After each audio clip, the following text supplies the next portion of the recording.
বর্তমান বিশ্বের ভূরাজনৈতিক প্রেক্ষাপটে ইরানের পারমাণবিক কর্মসূচি বরাবরই আলোচনার কেন্দ্রবিন্দুতে থেকেছে। প্রতি বছর ৯ এপ্রিল ইরান পারমাণবিক শক্তি দিবস উদযাপন করে, যা তাদের বিজ্ঞান ও প্রযুক্তিতে অগ্রগতির প্রতীক হিসাবে বিবেচিত। তবে এই দিবসটি যতটা ইরানের জাতীয় গর্বের বহিঃপ্রকাশ, ঠিক ততটাই পশ্চিমা শক্তিগুলোর, বিশেষ করে যুক্তরাষ্ট্রের আশঙ্কা ও কৌশলগত দুশ্চিন্তার উৎস। ২০০৬ সালে ইরান প্রথমবারের মতো সফলভাবে ইউরেনিয়াম সমৃদ্ধকরণের ঘোষণা দেয়। সেই মুহূর্তটিকে স্মরণীয় করে রাখতে ৯ এপ্রিলকে জাতীয় পারমাণবিক প্রযুক্তি দিবস হিসাবে ঘোষণা করা হয়। এই দিনে ইরান সরকার নতুন পারমাণবিক প্রকল্পের উদ্বোধন, গবেষণার অগ্রগতি ও অভ্যন্তরীণ প্রযুক্তি উন্নয়ন তুলে ধরে। এটি দেশের আত্মনির্ভরশীলতা ও প্রযুক্তিগত সক্ষমতা এবং জাতীয় মর্যাদার প্রতীক হিসেবে বিবেচিত হয়। ইরানের পারমাণবিক কর্মসূচি শুরু থেকেই যুক্তরাষ্ট্র ও এর মিত্রদের মধ্যে ভীতির সঞ্চার করে। যুক্তরাষ্ট্র আশঙ্কা করে যে ইরান সামরিক পারমাণবিক শক্তির আড়ালে পারমাণবিক অস্ত্র তৈরির চেষ্টা করতে পারে। যদিও ইরান বরাবরই দাবি করেছে যে তাদের কর্মসূচি শান্তিপূর্ণ, তবুও বিভিন্ন গোয়েন্দা প্রতিবেদন, জাতিসংঘের পর্যবেক্ষণ এবং অতীতের কার্যক্রমের কারণে যুক্তরাষ্ট্র তাদের উপর আস্থা রাখতে পারছে না। বিশেষত ২০১৫ সালের joint comprehensive plan of action চুক্তি থেকে ২০১৮ সালে যুক্তরাষ্ট্রের একতরফা সরে যাওয়া ও ইরানের ধাপে ধাপে চুক্তি লঙ্ঘনের কারণে উদ্বেগ আরও বেড়ে যায়। বর্তমানে ইরান উচ্চমাত্রায় ইউরেনিয়াম সমৃদ্ধ করছে, যা পারমাণবিক অস্ত্র তৈরির সম্ভাবনাকে উস্কে দেয়। ইরানের এই পারমাণবিক অগ্রগতি শুধু যুক্তরাষ্ট্রের নয়, মধ্যপ্রাচ্যের অন্যান্য দেশ যেমন ইসরায়েল ও সৌদি আরবের জন্যও উদ্বেগের কারণ হয়ে দাঁড়িয়েছে। এটি আঞ্চলিক অস্ত্র প্রতিযোগিতা বাড়াতে পারে এবং মধ্যপ্রাচ্যে যুদ্ধের ঝুঁকি সৃষ্টি করতে পারে। অন্যদিকে ইরান এই কর্মসূচিকে নিজেদের আত্মরক্ষার অধিকার ও জাতীয় সার্বভৌমত্বের অংশ হিসাবে তুলে ধরে।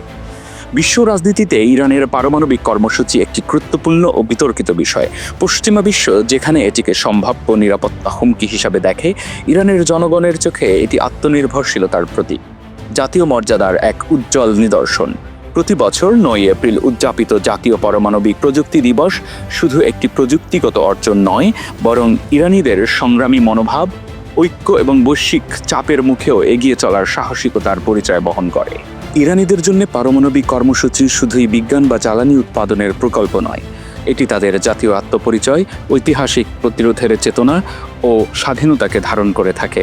দীর্ঘদিন ধরে আন্তর্জাতিক নিষেধাজ্ঞা, অর্থনৈতিক চাপ ও রাজনৈতিক নিঃসঙ্গতা সত্ত্বেও বিজ্ঞানীরা ঘরোয়া প্রযুক্তিতে পারমাণবিক শক্তি উৎপাদনে সক্ষমতা অর্জন করেছে।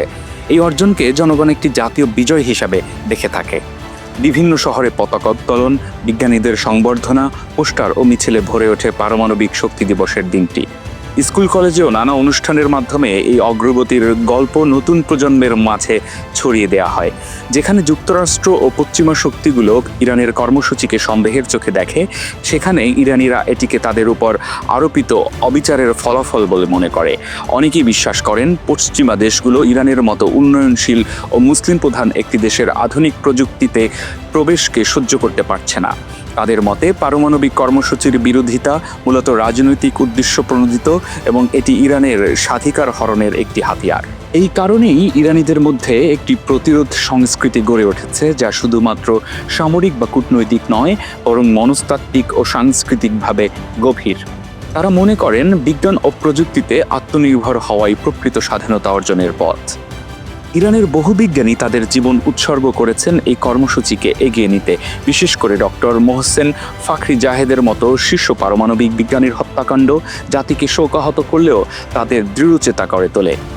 এই ঘটনাগুলো ইরানি জনগণের কাছে কর্মসূচির মূল্য ও তার রক্ষার প্রয়োজনীয়তাকে আরও গভীর করে তুলেছে। ইরানের পারমাণবিক শক্তি দিবস কেবল একটি বৈজ্ঞানিক উদযাপন নয়, এটি একটি জাতির আত্মমর্যাদা ও প্রতিরোধের গল্প। যুক্তরাষ্ট্র ও পশ্চিমা বিশ্বের জন্য এটি হতে পারে একটি ভীতিকর অবস্থা, কিন্তু ইরানের জনগণের চোখে এটি একটি জাতীয় ঐক্যের প্রতীক। পারমাণবিক কর্মসূচি তাদের কাছে ভবিষ্যতের পথ, যেখানে নিজেদের পায়ে দাঁড়িয়ে একটি উন্নত ও স্বাধীন জাতি গঠনের স্বপ্ন দেখছে ইরানিরা।